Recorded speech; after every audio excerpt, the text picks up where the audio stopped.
Дел од булеварот Христијан Тодоровски Карпош на потегот од улицата Ферит Бајрам до улицата Боца Иванова денеска од 7 часот е затворен за сообраќај поради изведување градежни активности за асфалтирање на коловозот.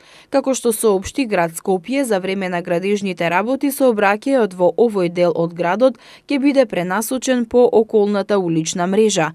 Сообраќајот на оваа делница додека траат градежните активности ќе го регулираат и униформирани полициски службеници или други овластени службени лица.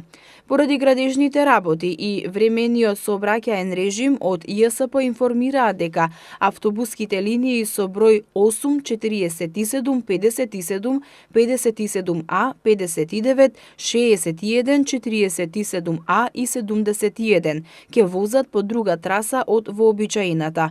Возилата од булевар Христијан Тодоровски Карпош ќе вртат лево по улицата Ферит Бајрам, потоа десно по улицата Кемал Сейфула, а оттаму секој по својата утврдена траса. Се очекува времениот режим на сообраќање да трае 7 дена.